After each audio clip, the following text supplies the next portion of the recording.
Now, it has been revealed that the late Queen Elizabeth was infuriated by the Sussexes' claim that they were given her blessing to use the name Lilibet for her daughter. That, of course, was her childhood nickname.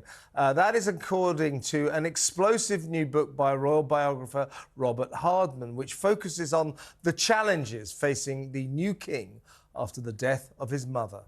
Well, Hardman also reflects on the late Queen's death, revealing a memo from her private secretary which said her final moments were very peaceful.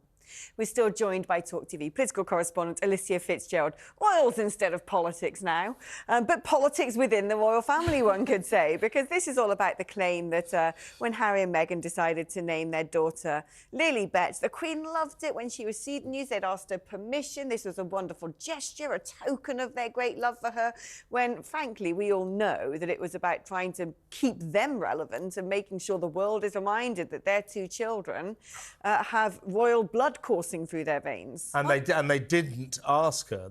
She knew nothing of this. So what we're talking about here, in terms of what Robert Hardman is alleging, and he's a very respected journalist, so he's not some sort of tittle-tattle gossiper. What he's saying is this was not only a barefaced lie, they then tried to chase newspapers with legal action or legal threats. So the BBC in particular reported... All comes back to the BBC. Yeah, the Queen... Yeah, but to be fair to the BBC, I'm on their side for once here, they reported that the Queen knew nothing about this hijacking of her childhood nickname. This dates back to when she was a very little girl and she couldn't pronounce her own name, Elizabeth, and the best she could do was Lilibet.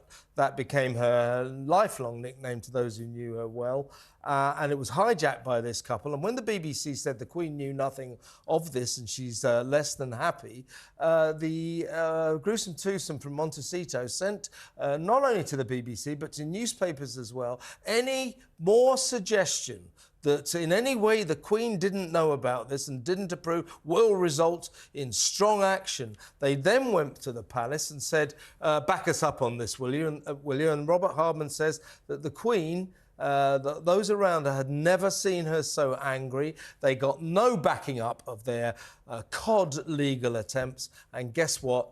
All the threats fizzled away. So not only did they lie, or are they accused of lying about this, they're also accused of backing up their lies with threats of legal action. This is extraordinary. Do you know what? I just can't believe there's another royal book. I feel like it was only yesterday we had the Omid Scobie thing, and I'm like, are we in the wrong industry? It's just clearly a massive market. I think this one might be worth reading. Yeah. No, but I mean, obviously, look, if this is true, that is really, really sad. And I'm sure everyone will agree that that's really not a great thing to do on their account. And yeah, it's a bit of a messy one. I don't know what... Alex, they told... Basically, they said to her, this is what we're going to do, but she was given absolutely no advance notice. They sort of put her on the spot. It's she didn't know. By the way... They didn't tell her. That's the point. They didn't tell her. First she knew was when the kid was called Lilibet. And they said, of course we approached the Queen first. Of course we asked for her approval. They didn't, according to Hardman's book. It's protocol, isn't it? To, like, in a royal family, you kind of have Any family. Right? You'd ask, you know, oh, can they call it by your name, Alicia? What do you think? They're not much of a family, are they, when they lose each other's mobile phone numbers on a regular basis?